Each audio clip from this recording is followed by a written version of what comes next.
Nas aulas anteriores, vimos como podemos criar métodos para os nossos próprios objetos. Mas nesta aula, eu vou te apresentar alguns métodos do objeto Object de JavaScript. Existem muitos outros métodos além desses que vou te falar, mas te apresentarei os 4 principais, ou digamos, os 4 mais usuais. O primeiro deles é o método keys. Aí você me pergunta, Manuel, o que esse método faz? Bem, ele retorna um array cujos objetos são strings que representam as chaves de cada propriedade do objeto. Então, ele pode nos ajudar quando criamos um objeto e queremos verificar se ele contém todas as propriedades.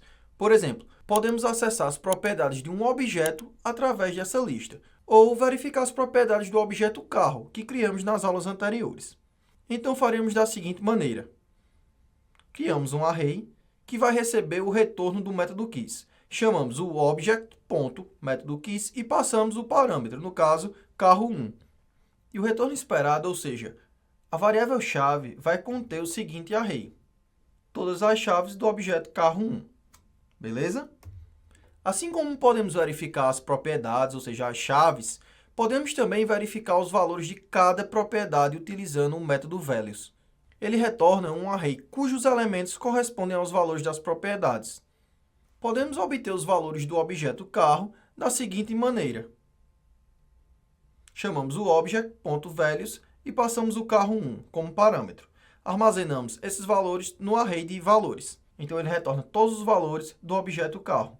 E como você pode perceber, uma das propriedades do objeto carro é uma função. Então, o último elemento deste array é justamente uma função. Então, vamos seguindo.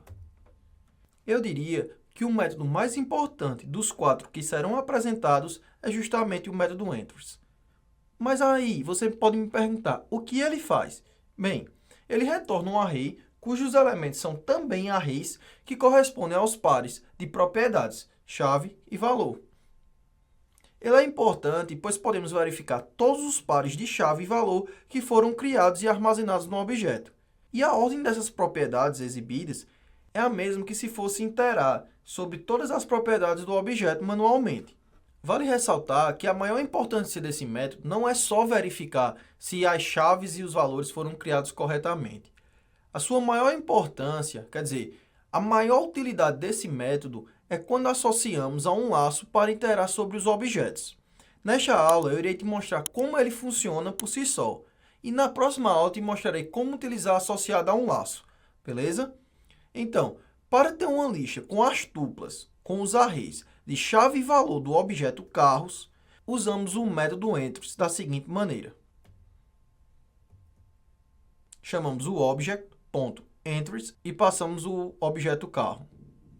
E o retorno esperado é vários arrays, cada array contendo no primeiro elemento a chave e no segundo elemento o valor. Beleza? Por fim, temos o método assign. Ele é usado para copiar as propriedades de um objeto de origem para um objeto de destino. E esse método irá retornar justamente um novo objeto. Aí você pode se perguntar, em qual situação eu posso usar o assign?